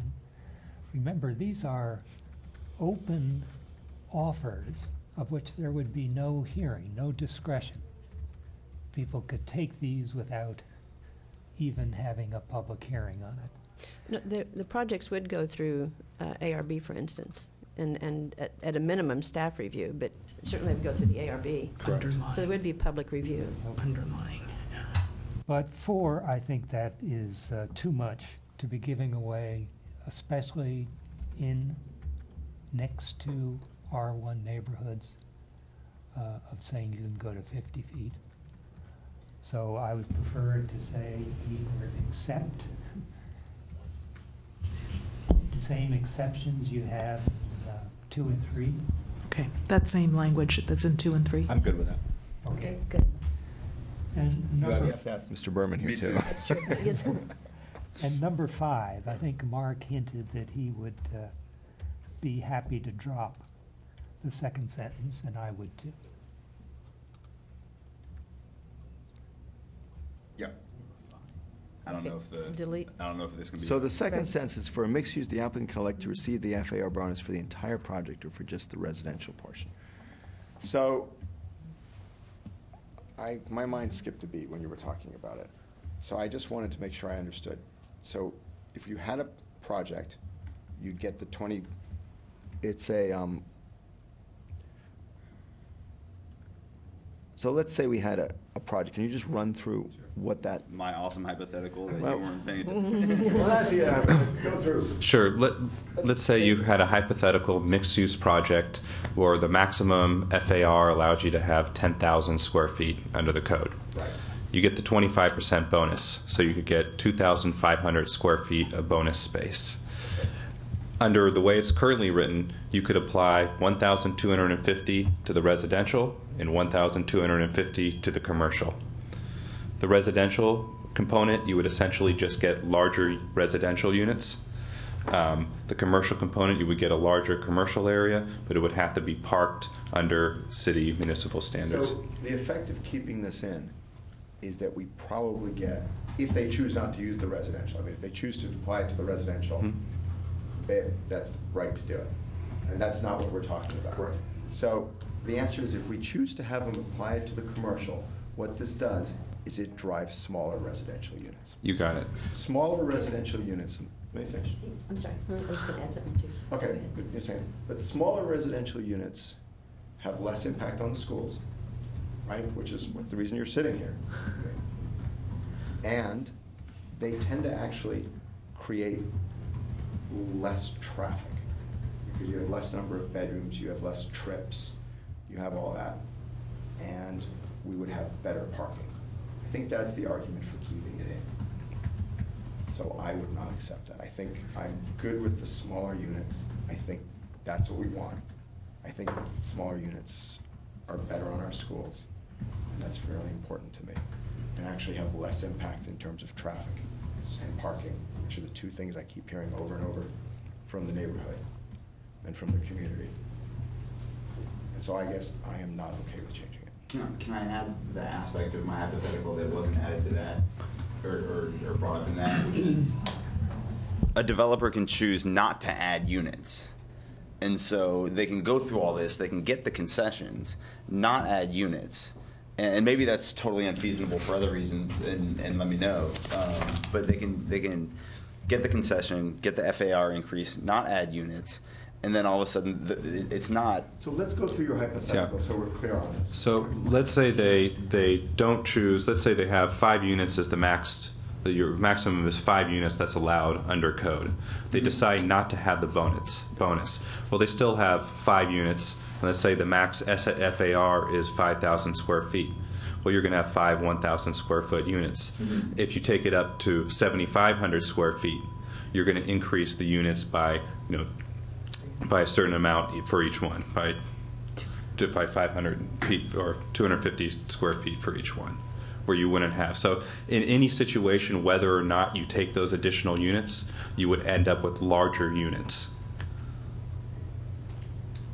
If you apply it to the housing. If you apply it to the housing, Yeah. correct. And so I guess what I was saying is if you choose not to apply it to the housing. I mean, so my hypothetical is the developer who builds the units, makes one of them affordable, gets the bonus, and then applies it to commercial instead of applying to. So you're saying if we take that out, then they're applying it to their unit instead of applying it to the commercial. So I guess the bonus, the balance is a little less parking, or a little more parking and smaller units versus allowing increased commercial space. No, it's more. If you apply it to the commercial, not the residential, you get larger residential units. If you apply it to the if you don't apply it to the commercial, yes, you just apply it to the res, you get larger residential units. Correct. Right? Which means you get more bedrooms. Correct. You get more traffic, less parking, and a bigger impact on our schools. Correct. That's what you get. So it's that choice versus. Or creating more commercial space, which is going to increase traffic also. I mean, you can't. No, but it creates traffic less than the residential units, than having more bedrooms. Okay. I'm going to chime in here just for a minute here, and staff, and correct me if I'm wrong here. So, yeah, we have. I agree that larger units create more trips than do smaller units. Commercial also, as Councilmember Berman pointed out, also creates trips. If there's the extra FAR, if that is a concession, an applicant could create more units. I mean, you're saying they would create bigger units, but they could create more units. Correct. They could create more units. I mean, either way, they could create more units. The question is just the size of the units themselves. So you're saying they create smaller units and add the FAR to the commercial. So I'm saying if the FAR is applied to the residential only, they could either make bigger units or they could make more units. Correct. They could work either way. Yeah. And times change. Well, kind of, yeah. You had put actually an amendment out, so. Yeah. And you didn't accept it. No. Did you second it? And you did. You said you would. I do well, I said I was interested in it. I do second it. I second it. Okay, and so the amendment is, the standalone amendment is to eliminate the second sentence in number 5. I'm sorry. I'm sorry. You got it so wrong. Hey guys, what about me? I'm busted. Okay, Councilmember Schmidt. Okay. Why put our investment in housing units? They get bigger, more livable, increases the open space, both private and public, in our community. There is no indication that the smaller apartments we built in some sections of town over the last 5 years have not increased the school population as fast as others. So it's a more livable community. I can't see, any argument about focusing on livability. Okay. Do you have anything else to say about this amendment, Councilmember Berman? No. Okay, so we need, and. Well, I just wanted to hear from the school district, since he said, since Councilmember Schmidt said smaller units don't create the same amount of kids, and I think that's just factually incorrect. I actually, and I'll let Ms. Mitchell comment on this as well, we have had incidents where smaller housing has provided more children than we thought. But smaller units are bringing less children in than larger units. So there also has been some confusion because at one point we believed that places that didn't have yards, so apartments without yards, would not be of interest to families, and that has proven to be not true. But So say my neighbors. What? So say my neighbors who have a couple kids. So maybe Ms. No Mitchell yard. wants to comment on that, but unless you say it's what do you call it, elderly housing? Senior housing. Senior housing. I don't think we can keep people from having children in an apartment. But certainly a one-bedroom is going to So a room where they could do their homework would be good. What? A room where they could do their homework would be good. Yeah, we can't make that a requirement. Do you have anything to say? So I'm a little dizzy trying to follow, but Me too. what I'm not clear about, and I think you have much more information than I do, is whether whether we're talking about fewer larger units or more smaller units, and that I'm not clear on whether the total number of bedrooms is different. And I think Ms. Baton-Caswell is correct. It's people are moving in town, unless it's against the law. We have unusual demographics in terms of our student yields, as you all know. So are you saying that fewer larger units versus more smaller units? No, I thought the unit count would remain the same on this. This doesn't affect it. If taking that sentence out doesn't affect the unit count. So we're talking about keeping the unit count the same. It's whether or not, it's a trade-off of more commercial space versus. So assuming the units are the same number? But we can't assume that. That's the problem with It this. may be, No, you but they can't. could build more units. But then with they're more not building the FAR. commercial space, correct? That's correct. So That's then, the but then, result of but taking then the this second amendment sentence has no effect at all. So maybe I'm missing that, but my understanding was that they're either building if they're building the commercial space, then the units stay the same. You don't get more units, do you, and build the commercial space? I think you could. They could request the They would just be even smaller But it units. would just be even smaller. Yeah, correct. How do you get even smaller? Correct. I mean, it could be something where you have 600 square foot units or something, studio type, efficiency type units. I mean, I could see micro units at some point. Yes, So if you have the micro units, though, it would be hard to believe you get kids out of the micro units. I mean, It'd be get a lot of driving. I don't know if that's an assumption we can make. I know that there's at least one place where there's a studio apartment in town that has a child going to our schools from that studio apartment. At least one. At least one. Beats the bus. Ms. Mitchell? I don't know if this is helpful, but I think another factor to consider in that the future development is planned around the transit corridors where we've had more light industrial and commercial than residential, is that I believe what drives traffic trips is safe routes to school, walkable neighborhoods. When the school is walkable, people walk. When these are areas in our city currently where we don't have necessarily walkable schools, so just something to think about. So we should vote on this amendment. All those in favor of, in number 5 or letter or V, here taking the second sentence out, all those in favor say aye. Aye. Aye. And opposed? Okay. And this Greg voting no. So does anybody besides me have any more amendments? You have amendments? I do. Done. No, I don't. Councilmember Schmidt, you had another. On number 5, I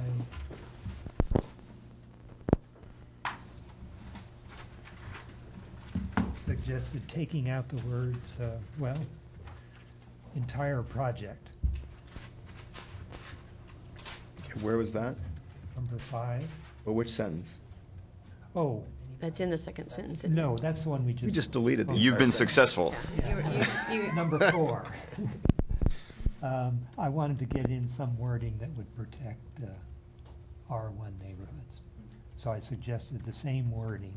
But I thought I accepted that already. Yeah. No, he did. That's already been accepted. That's already been accepted. Mr. Schmidt, you're on a roll. Okay, well, we'll hope I can pick up that same clap of thunder here. So I wanted to propose to the maker that the staff add language that would address the issue of the perpetuity of any density or any density bonuses or concessions over time. So, and I don't know how to exactly word that. Maybe the city attorney could help with that, so that the concessions and density bonuses go with the project and not with the land. That might be a way to say it. And it would be essentially to eliminate You need the the microphone. grandfather status. I think it would be to eliminate the grandfather status. You wouldn't want the building to be demolished once the 30 years expired. With those concessions being built in again. Right. So, yeah. So is Yeah, I'm good with that. Okay, so we'll get that added, okay. Another one is to strengthen and clarify the language in numbers 1 and 3 about design guidelines. So that language that we talked about, applicable design standards and guidelines. Zoning design standards and guidelines, wasn't that what we talked about? Correct. Well, the zoning is what's being, the concession is changing what's required under zoning, so. That's true, that's true. Applicable. Although the zoning design standards. Yeah, if we just say applicable design standards, Yeah. it would capture that. All right, so we're changing design guidelines to design standards. Applicable. Maker agreeable with that? Yep. Okay. As long as All right. staff's fine with it. All right. Okay, and then 6, we didn't, we haven't done anything with 6. I thought we reduced it to 25% in the We motion. reduced it to 25%, but we didn't address, and I want to see where colleagues are on this, to add the language that is also in, say, for instance, number 1, where unless adjacent to it, Oh, yeah, R1, I'm R2. good with that. Okay, so we're adding that. So Now, number Mr. 6. Berman has a problem. Are you okay with that? Yes. I'm assuming Yes, I you've am. come along here. Okay. Put me in the spotlight.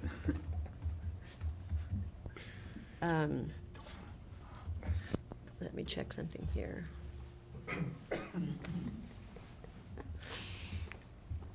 And that staff will come back with language that, oh, you've already added that, the PC language. Obviously.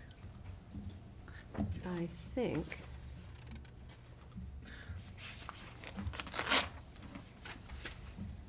I think that's it. So, okay. Well, we could- If I can, I'm sorry?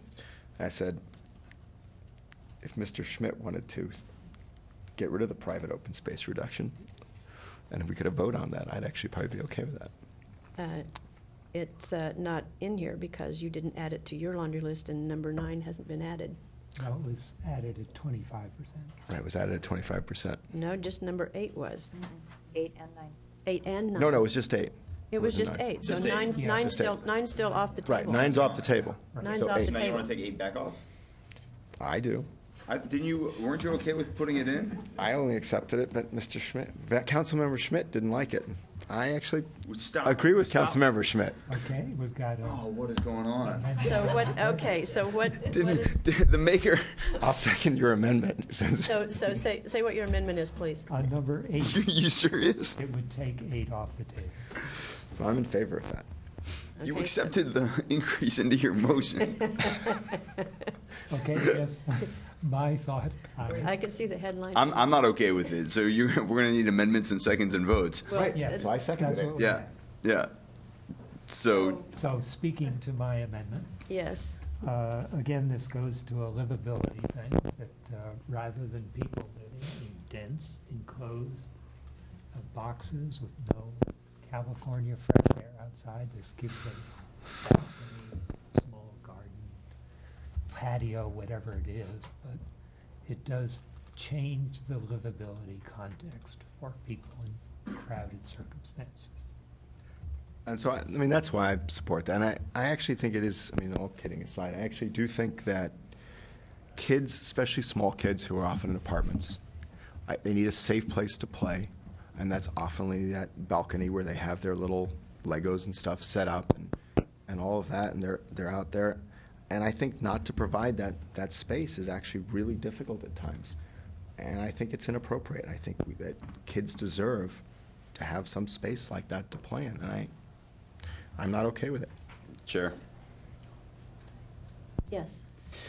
So I agree. Speaker accepts it, and I think You do not. No, I do not. So I thought he made a So it's a separate amendment. Yeah, It's a separate amendment. Yeah. Okay. So I agree 1,000% with what my colleagues just said, and that's why I think we need to keep in 25%. I mean, we're losing sight of the fact that developers can request these concessions whether or not we have them in this laundry list. And so the whole purpose of this laundry list is to incentivize developers to choose what's here as opposed to coming and asking for 50% or 75%. And then the city's in a place where they, in very difficult rules set by the state legislature, we would have to try to argue, why we should reject those requested concessions that I don't know, who knows how it might turn out, but from the sounds of it, that's an uphill battle that the city's climbing. And so I totally agree that outdoor space is important, and I want to protect as much of it as possible. The state law allows the possibility of developers to take it away. I'm trying to create an incentive so that if developers choose that route, they take as little away as possible. Yes. So I think it's really a false choice that you're setting up here. I think that we have a whole bunch of concessions here. I think whether or not you have the reduction in private open space or not is unlikely to be able to be shown that that's what makes the development feasible. I think that's the standard. And if you're a developer, you're going to come up and you're going to say, okay, so it's really the private open space I want to get rid of. It's the balcony on the apartment project, basically. I want to get rid of that. I don't want to do that because otherwise my development's unfeasible. They have to then show their performa to us. They then have to go through a process. We're then going to hire a consultant that's going to challenge their performa. They're going to come to the city council, and the city council is going to, or it's probably P&T first, right? It's probably planning and transportation first. So now we're looking at, a 9-month process for them to basically get that reduction. I just don't see it. Okay, so we will now vote on eliminating number 8. Okay, all those in favor? Aye. Aye. Opposed? Aye. No. Nay. So that passes on a 3-1 with Councilmember Berman voting no. So just quickly, so what we have in front of us then is to, it wasn't stated this way, but to approve, hang on a second.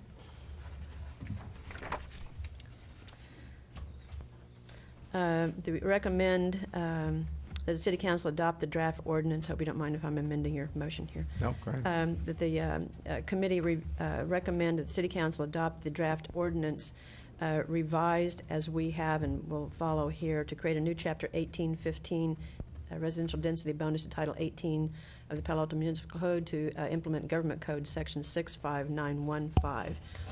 And the amendments that we have made to the concessions are as follows. Do you want to state them, or? No, I'm happy to have you do it. You're the chair. Okay, all right. I would actually ask Carr or whoever took notes to read it back, but. Okay, so I hope my notes are correct here, and somebody can correct me if they're not. So we will be, these are on page 11, the concessions. We are retaining number 1 with the change to 25% rather than 50%. We are deleting number 2. We are retaining number 3 with a change from 50% to 25%.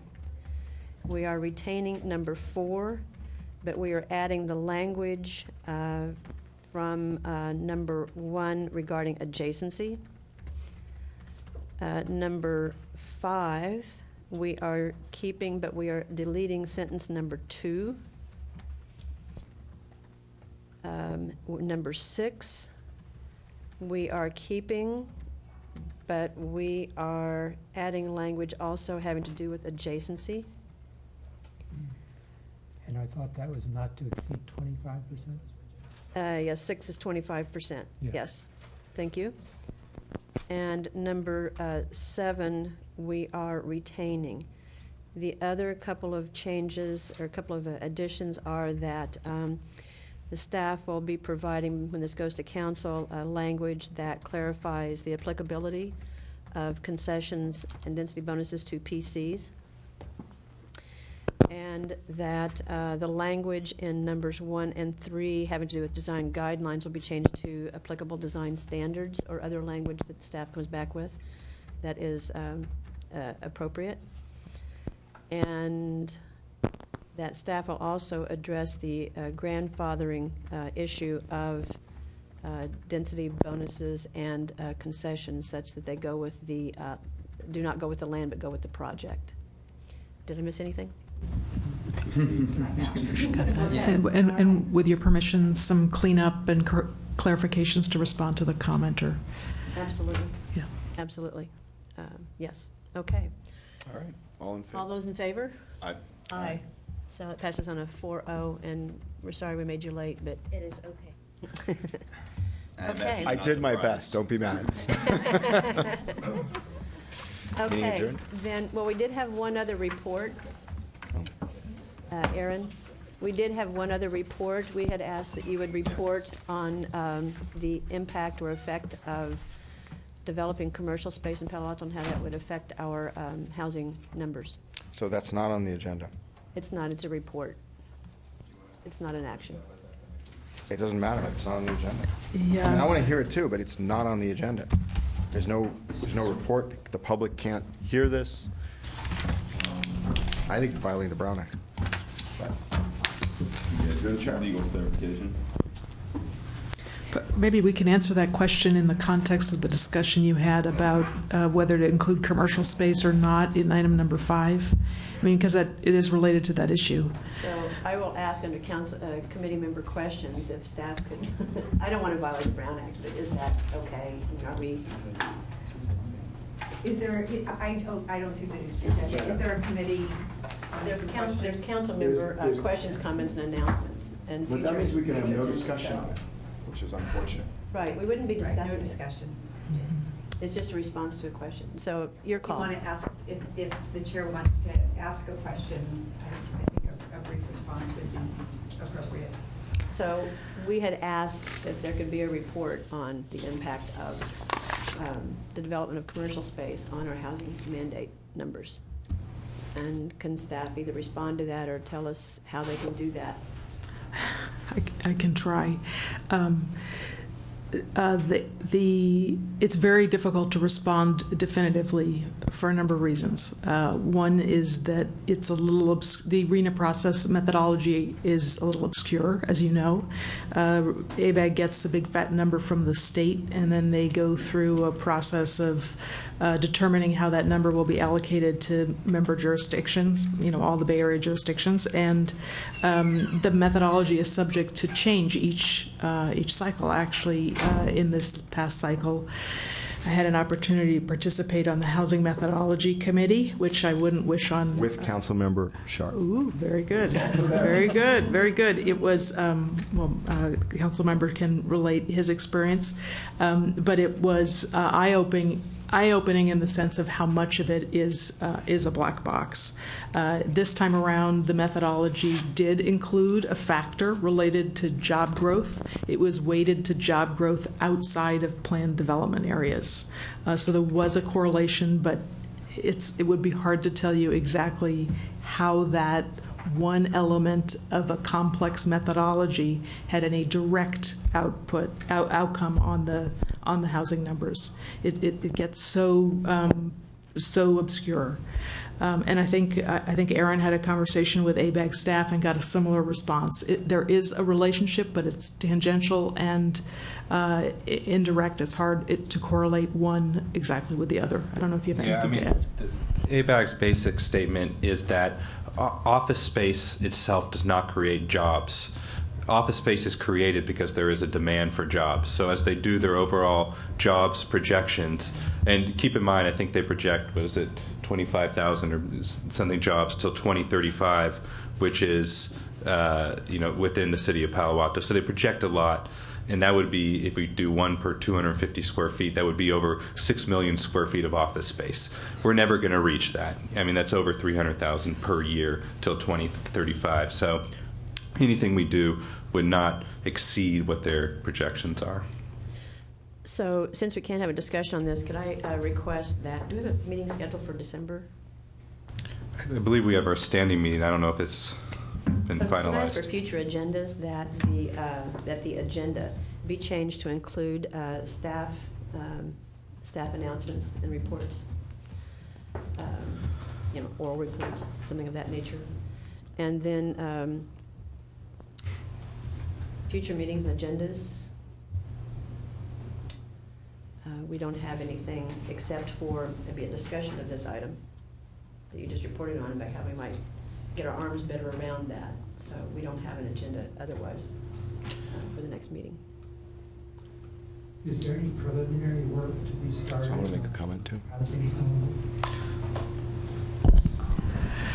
I think we are going to be able sometime in the next month or so to give you a sense of the timeline and the work involved for the next housing element update. I can't say exactly when because we just had a lot of shifting around of the council schedule, as you know, and the items that we have queued up for you. And you've only been here. That's right. That's right. And I'm hyperventilating with all the new information, but it's on our list. And depending on when your next committee meeting is scheduled, we may or may not be ready. I'll have to work with the clerk and the staff to see if we can get there. Mayor Shar, if you had a question or a comment? Yeah, I had a couple comments on a couple things. One is that our new housing element is due 2015, January 1st, right? End of January. Yeah. End of January. End of January. 2015. Correct. So my understanding is that the rules have changed and that we can no longer spend 3 or 4 years doing our housing element. That's right. And that there are large penalties for not getting your housing element done. That's right. So I wanted to say that I thought this committee is going to have really vital work next year in terms of getting that housing element done. And I believe there's somewhere between 600 and, I don't know, maybe you can tell me, number of units that we actually need under ABAG requirements to find new housing units. To zone for throughout our community. And this is going to be a large challenge. But do you know the number or not? If you don't, it's fine. I just 1988. And no, it's 1980, but we have some carry forward so we have like 1,000 carry forward. less than that. Less than that? Well, actually, no. We have 1,300 units we've identified. Some of them fell off the wayside, so we have about 1,200 we can carry forward. Just to have a surplus, we should have at least 700-800 additional units identified for the next round. And maybe this is the item for a future committee agenda. We, Tim has been looking at the sites that are available that were not included in the last housing element to see if there might be sites that weren't included, so that would preclude us having to find sites to rezone. And so we could come back to you with that analysis and with the work plan to show you exactly how we think we can get to that deadline of January 2015, which, as the mayor's indicated, is this time around a real deadline. So what I wanted to agendize for our next meeting was the idea of how are we going to get there, what's this going to look like, what's the plan for getting this done, and I don't want to bring it up to December 2000. I think we need to have a plan because we're still going to need to go to council, and I actually fear, and I actually believe that it could be, and planning commission, I actually believe it could be quite contentious of coming up with 700 or 800 units in our community. So I really think that we need to have a plan now, and I'd like it agendized for our next meeting of how we're going to get there and what's this going to look. And I also want to let the community know of what we're doing early so that they can get their input and come to those meetings and start planning it. So that's really was my first comment. Then the other comment I think I needed, since I was on the Housing Methodology Committee, I thought I'd give you my experience since it was raised. So first of all, I'll say that I think it had, actual creation of new office space in Palo Alto had zero influence whatsoever on those housing numbers. What they did is there was a less than there was last year on the jobs, but they said how many jobs Palo Alto was going to get. And it didn't have correlation to how much office space you had. They basically break it up on this big regional issue and say, Palo Alto historically is a job creator. You have a transit station. What really drives our arena numbers is the transit. It's having Caltrain right there. Now, one of the other things that I'd say that we successfully fought off, and I don't know, maybe you were in favor of it, but what we successfully fought off, and actually was a huge issue, and I actually had to really push people on it, was that they wanted to create, based on your API scores for your school district, and give you more housing units based on the better school district you had, and a school district being a proxy, and that was going to greatly increase our numbers. And what they had was they had a whole list of factors, and we fought about what factors would be included and what factors would not. And then they would redo the numbers you would get. And so if you had a bad school district, or not a bad school district, but a school district with not as, people were really in favor of that. The other thing is some people didn't want to give you credit for past performance, which is how much housing you actually built, because the argument was there was no, it was a recession, there was no ability to build affordable housing, and I stood up and here, wait a minute, we built our quota, we did what we did, we should get credit for that. And so it's really a political process that drives those RHNA numbers. And it's, and now our RHNA is set through 2022. So nothing we do between now and 22 is going to change those RHNA numbers. And who knows what the process will be in 22. I mean, this process was very different than the previous process, and the factors used were very different than the previous process. So it's very hard to figure out what's going to affect those RHNA numbers for, it's a 14-year cycle, right?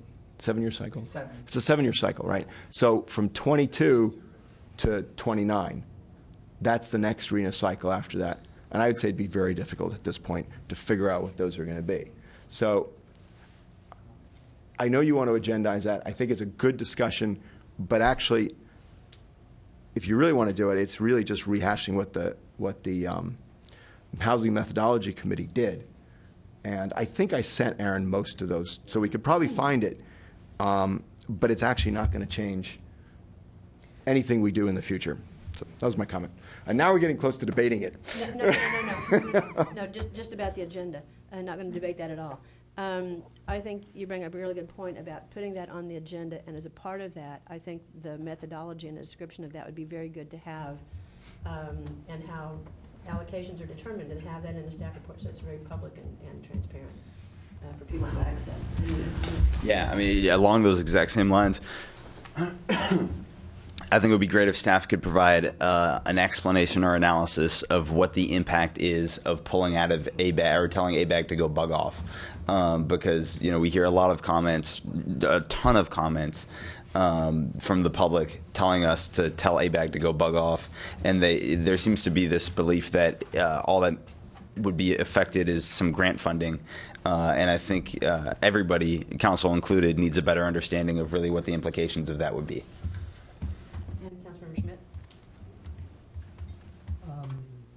Just to comment on the calendar for ABAG. The Plan Bay Area came out in 2012, and they promised when that was done that there would be a reassessment of the demographic assumptions in 4 years, which means 2016. So that is a point where there will be some discussion. Okay, seeing no other. Oh. I'm sorry, can I just interject? So if I heard right, a future agenda, housing methodology explanation, including the relationship to additional office space, a quick report on implications of, if a local jurisdiction gets out of ABAG, and then work plan for the 2014-2022 housing element update. Do we know what the committee's next date is? December 14th, I think. Yeah, I'm just concerned about that last item. I know it's urgent. I hear you on that, but we're having the council's having a study session that includes some of the workout from the Maybell thing on the 16th of December, and so I don't feel comfortable bringing back that work plan on the housing element until after we have that discussion, because there may be some nexus there. So. Oh, you're right. It's the 9th. Okay, so the 14th. Yeah, we should be able to scramble around and get something to you. Okay, very good. All right. Seeing nothing else, meeting adjourned. Thank you all. Thank you. Run to catch the train. Thanks. Yeah. It is going to be fun. That said, she's leaving me behind. Okay, that's nice.